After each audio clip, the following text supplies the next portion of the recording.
Hey everyone, you are listening to Beyond the Ring podcast, and this is the AEW Dynamite Homecoming review. Guys, please don't forget to like this video, share it with your friends, and subscribe to my channel for more wrestling reviews and content like this. So, guys, this week's Dynamite was a pretty decent show. I felt like that, and this was a homecoming show where they came back after a month or so onto their home turf, Jacksonville, and like last month, it actually.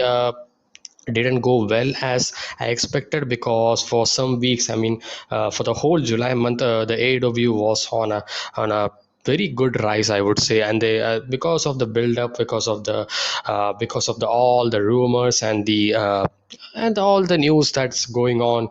If you're following wrestling, and if you follow Twitter, if you scroll down that, you would be pretty sure you would be knowing about it, the CM Punk's return, and awaiting a return, and other releases as well going on. And that's the thing that's really fueling AW's ratings very well. And not only that, and they are producing very good shows as well. So as a beginning of this August month, I would say this was a pretty decent show, pretty a step down show, I would say. But nonetheless, it was not negative, it was not very boring or something. It was fun to watch through at moments, and the matches were nice to watch through, I would say. Nothing favorite match, I would say, in this show, and that was not the case in the July month for me, I would say. Every show had one or the other match that I liked, and in this show I didn't like that much. And even though there was a lot of hype for Malachi Black versus Cody, but this it was a good storytelling match, I would say. As a story point, it actually warrants a discussion, and also we get into this review. So first off, we begin with the first match, which was Chris Jericho versus Juventud Guerrera. So this is a fourth labor of by laid on by MJF. So I hope so that I hope so. This is third labor, and I hope so fourth labor. The fifth labor is obviously MJF, and the fourth labor we got confirmed that it's Wardlow. And the match itself was, I would say, it was decent, but it was sloppy sometimes, I would say. There was some miscommunication here and there, and they didn't escalate the matches very well, because the stipulation of this match was Chris Jericho should hit the move from the top rope of the maneuver. They actually did this quite a lot of times. Chris Jericho did a lot of times. Who doing it is not bad, but Chris Jericho doing it is not good, because who needs to be a challenge for Chris Jericho to get on the top rope and perform the maneuver, any maneuver, top rope maneuver. So I thought about that. If they had limited into one or two, that would have been good. And another thing was, there was no smooth action going on, and there was a miscommunication, and there was a kind of a scattered match, I would say. But nothing bad, I would say. It was an opening which was nice to watch through, I would say. And it was not long as well, and it was very predictable as well that Jericho would be getting passed through this challenge as well, because that's the story actually going on. So, and who we actually in the end landed a sidekick to Cedar. MJF went, who we landed a Hoovy driver for a close near fall, actually, in the end.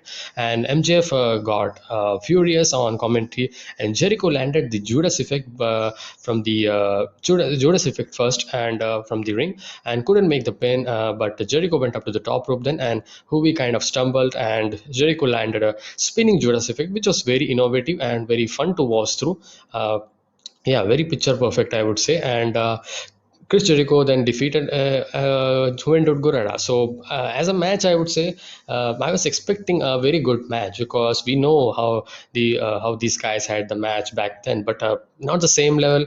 But still, they could have done it. The miscommunication and all, they could have sorted it out, but they didn't click it.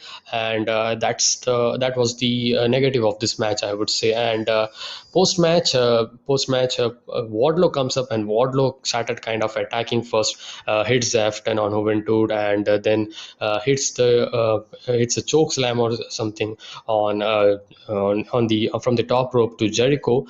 And MJF clears up that. The next next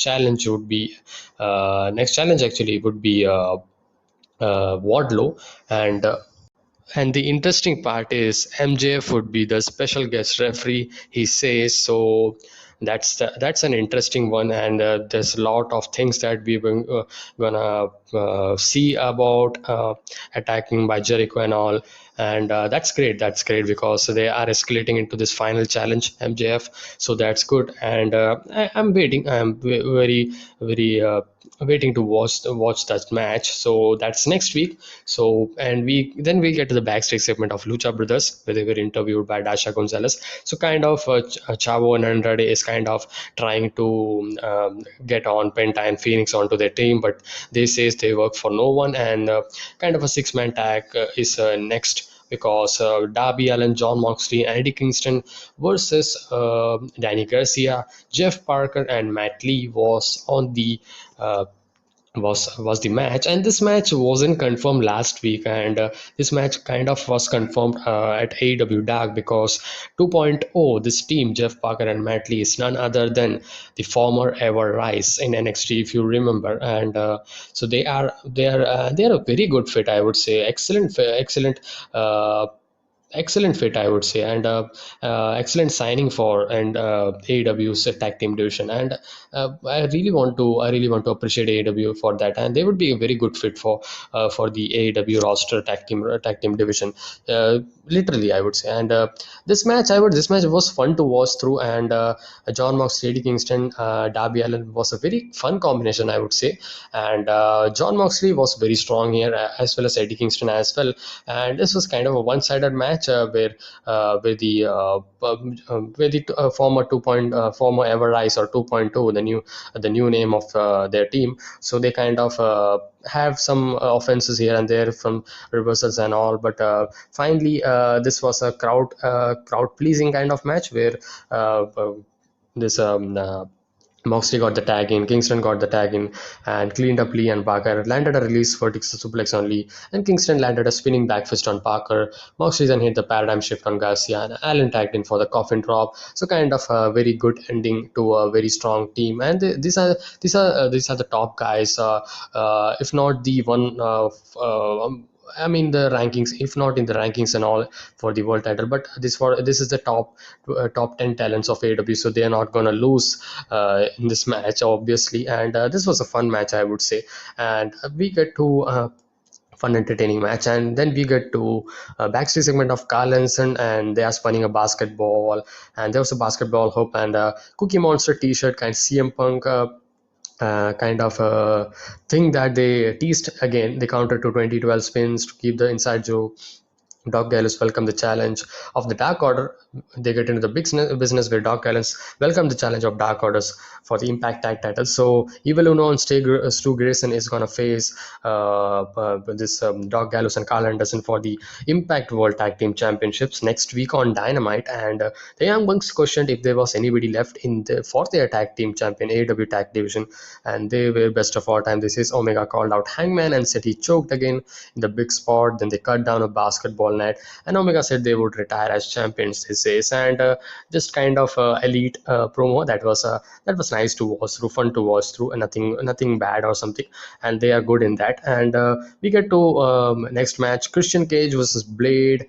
And this is a rivalry going on for so many weeks, and they're just not ending again. And this was also a decent match, I would say, where Cage worked out well, Blade also worked out very well.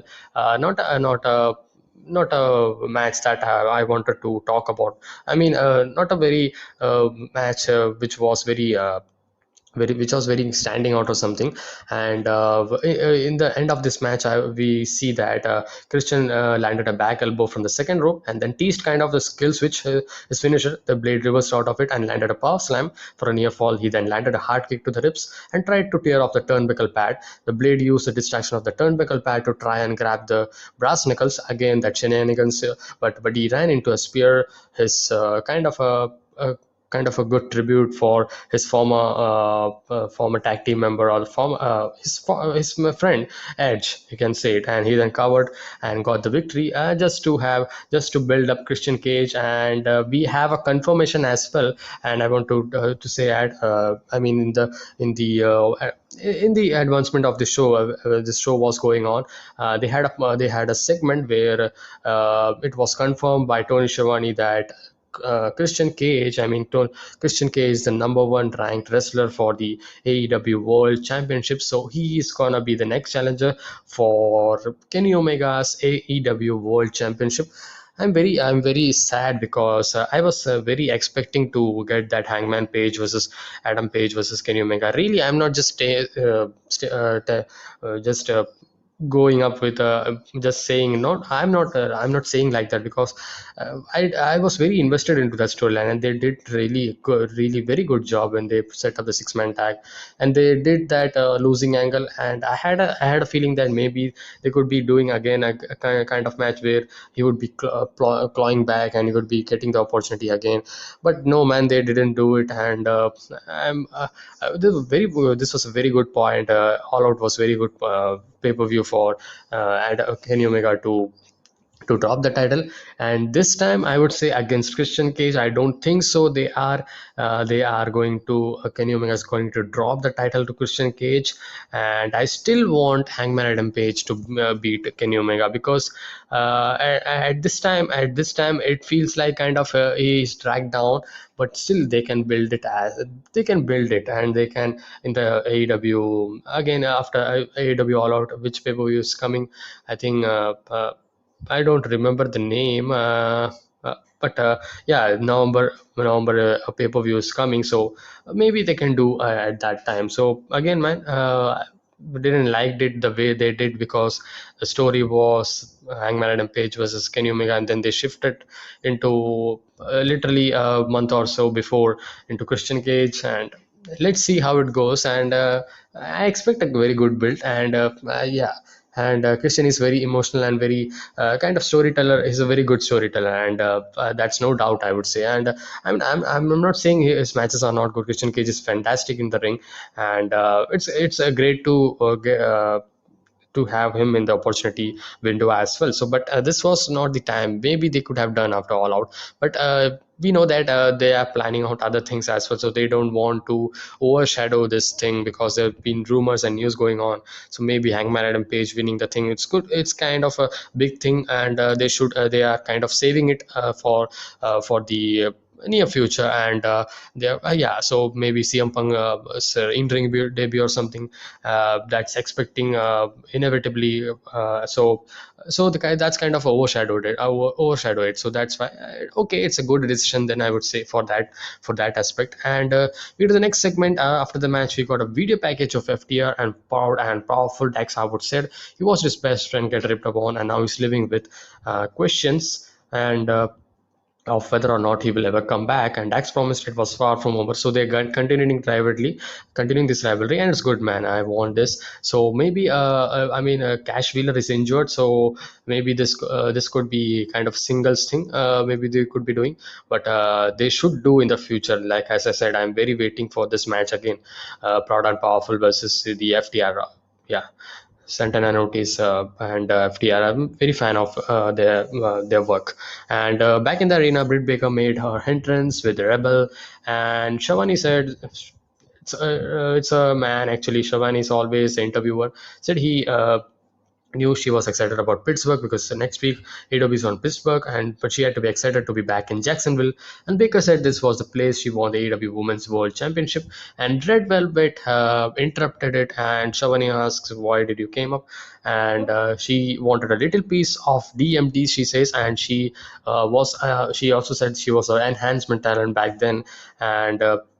And she Velvet replied that she beat her in 3 minutes when she was enhancement talent, because she was then a jobber kind of. But her character is changed back.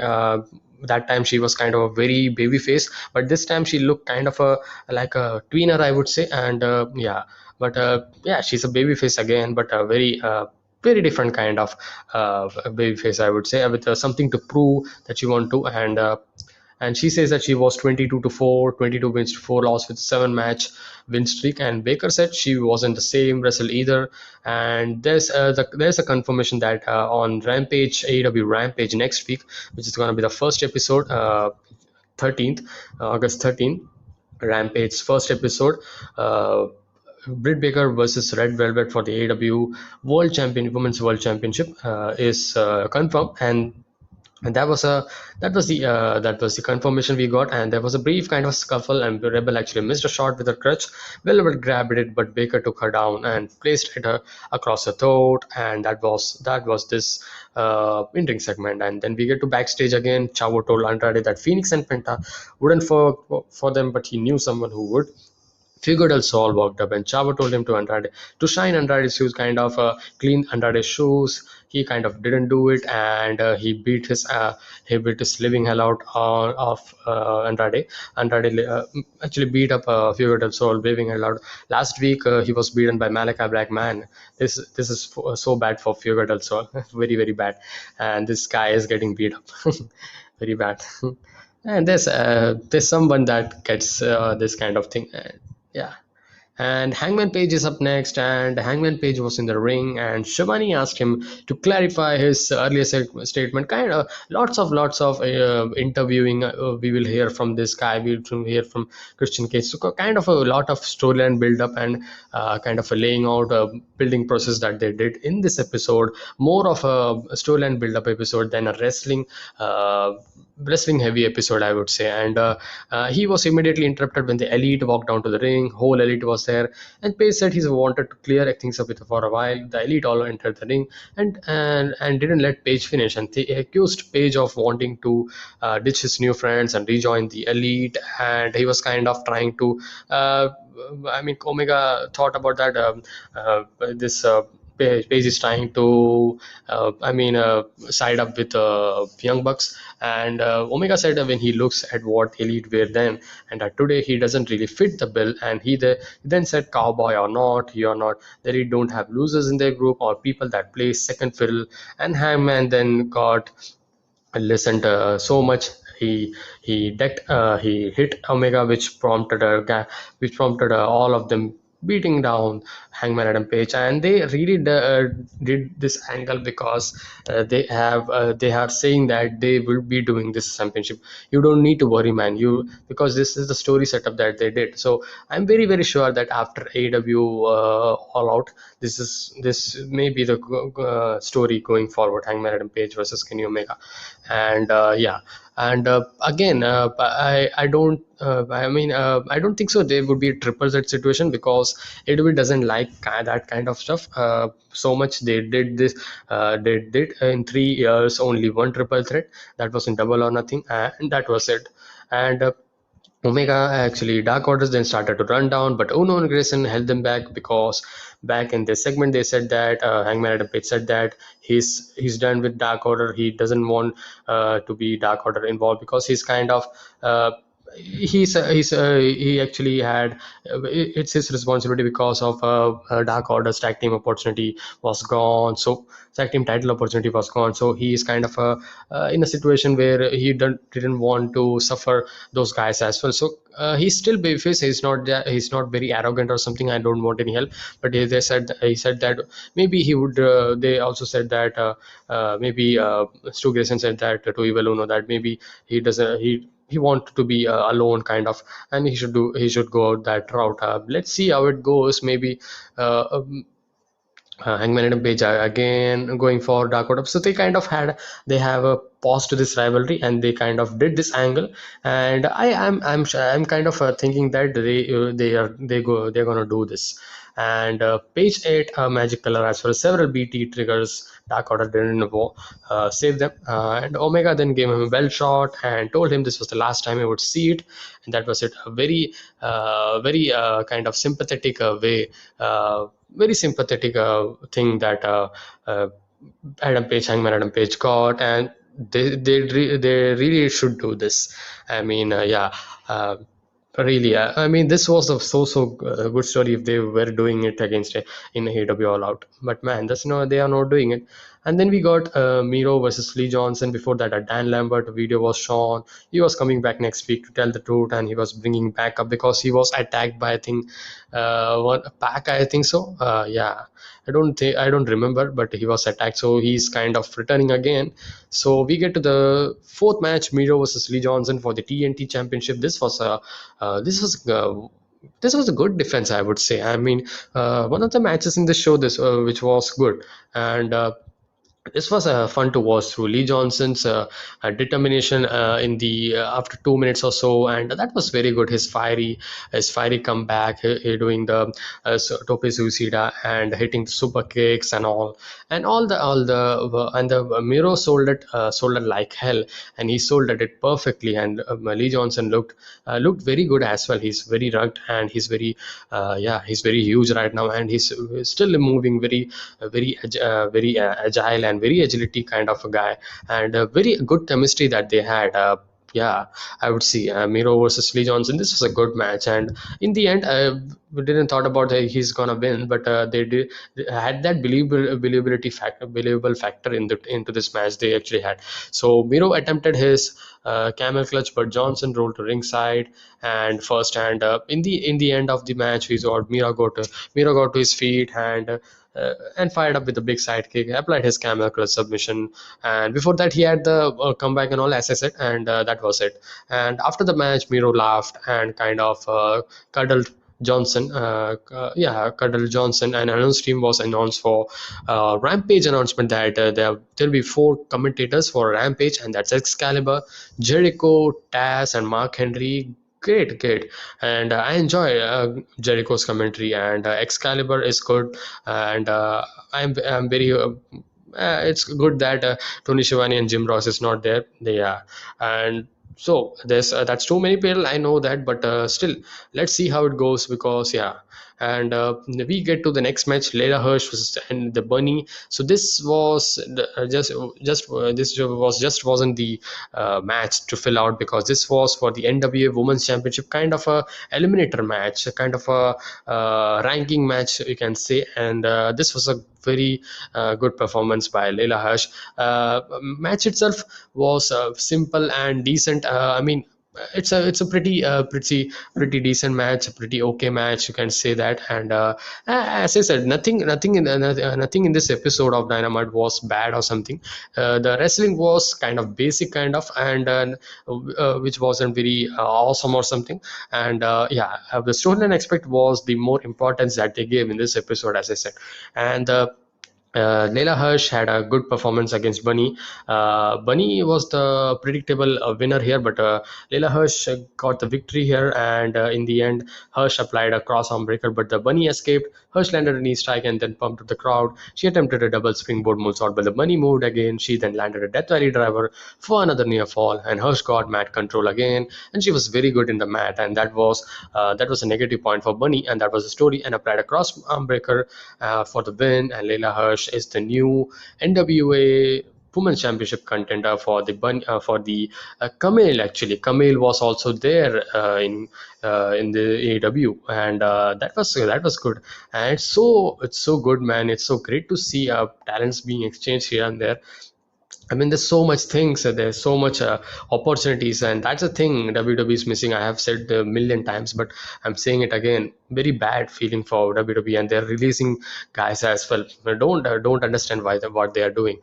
And Hirsch called Camille into the ring to have just a face off, and they had one hell of a face off where Hirsch is like 4'11", where I searched about her height, and she's 4'11", and Camille is like 6 or something, and that's kind of a prime example for David versus Goliath. And this could be a great story they can cash in on, and I would say. And they had didn't have Bill Leila Hirsch as a very good challenger or something. I would say that, there's a believability factor in this. I would say that, and this could be a very good match. I expect Leila Hirsch versus Camille to a very good match. Yeah, kind of a very underdog versus the monster kind of match. Yeah.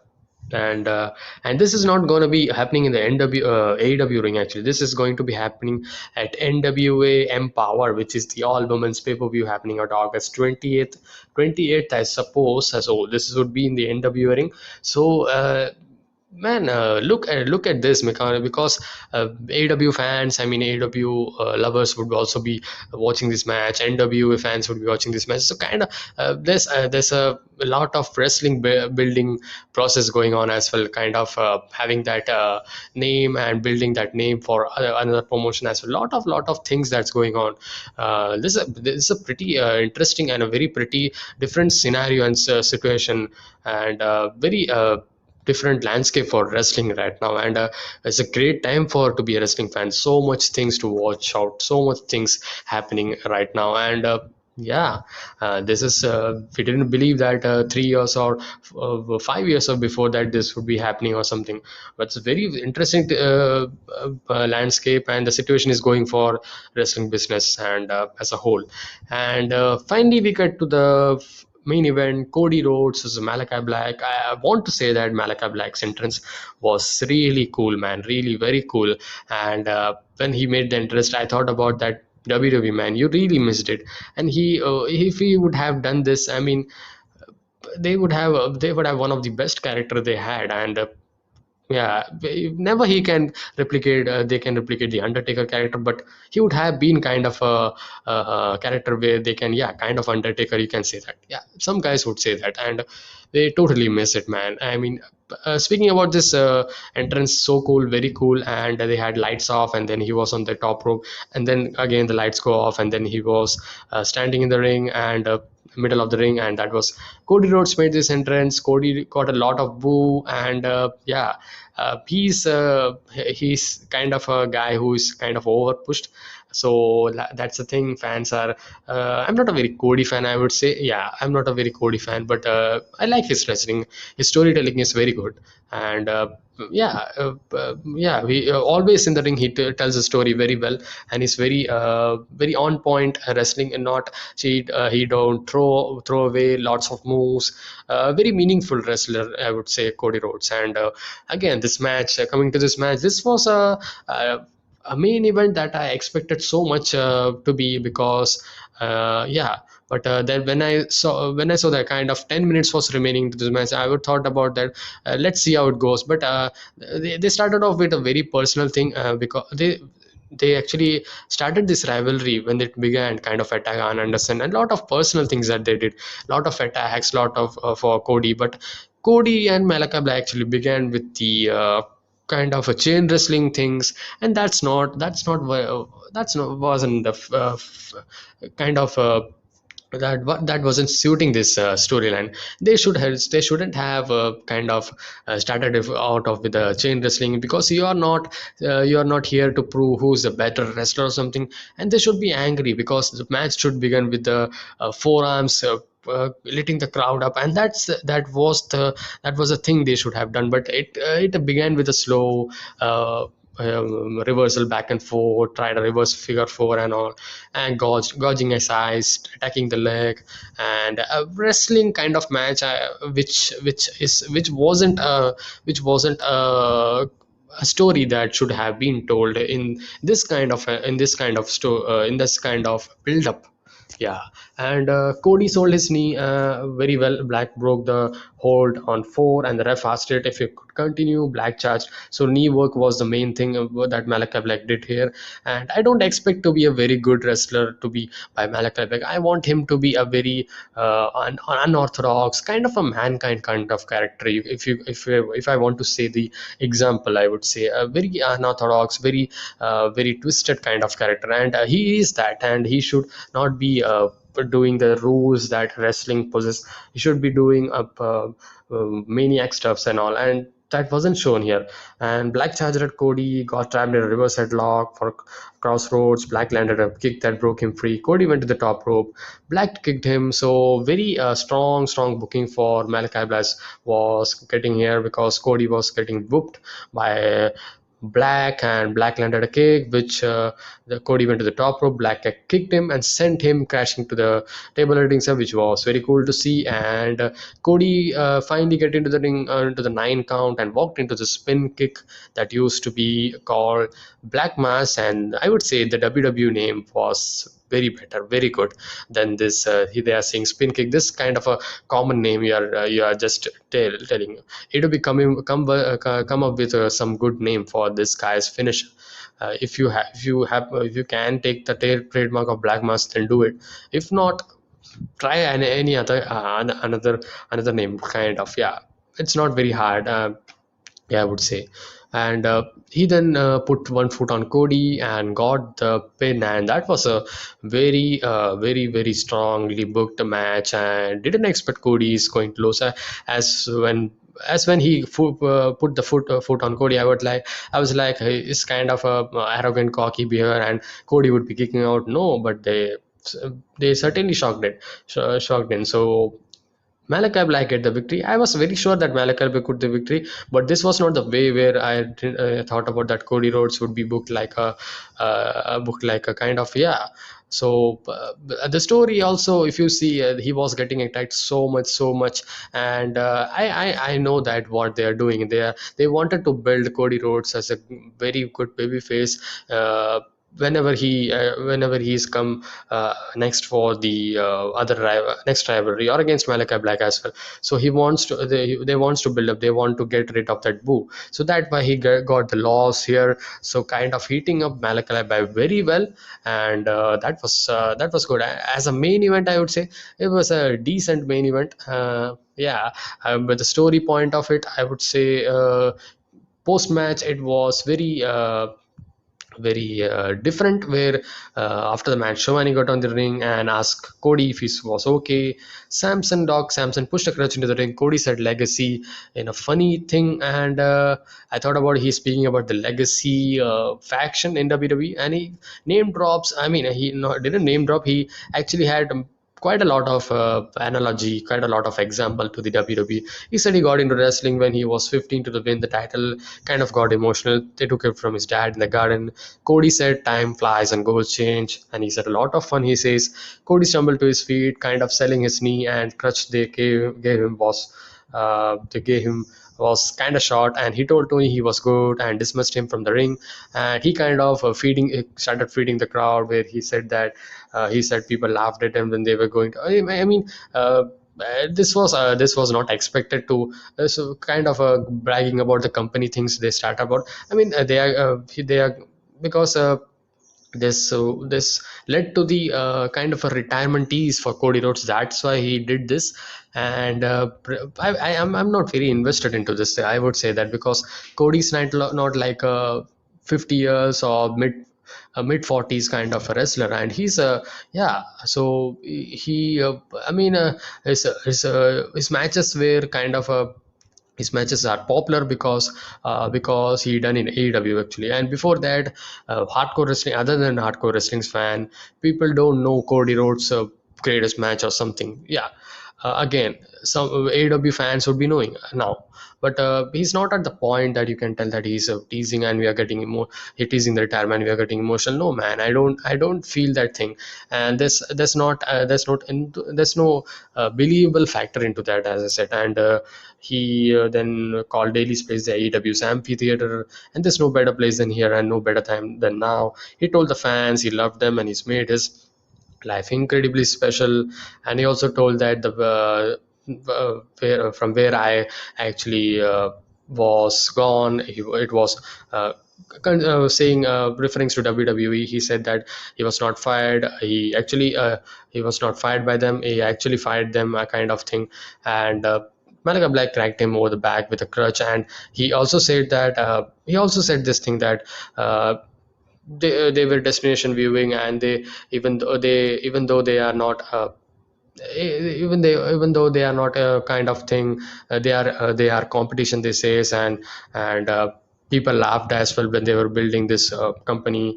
And that was a retirement kind of a fake thing that they did. I do expect that in a month or so, I would say that Cody is coming back. And Yeah, against Malachi Black, and I'm very sure because after this promo he was laying out his boot, and Malachi Black comes up and hits with a crutch, and that was the thing, and that was the ending of the show. And as I said, this was a pretty decent show, and yeah, pretty decent show, and some storyline angles which was fun to watch through, and the Layla Hush match was a decent match, I would say, and that would be interesting to watch through against Camille, and the Miro Lee Johnson, that was also kind of good as well, I would say. And overall, this is a decent AEW Dynamite show, and hope they kind of pick them up to very strong because they are building to AEW All Out. And this was the review, guys. I hope you liked it. What was your favorite moments or matches in this AEW show? And please do like this video, share with your friends, and subscribe to my channel for more wrestling content and reviews like this. And I'll see you guys in the next one. Until then, be safe, stay energetic, peace.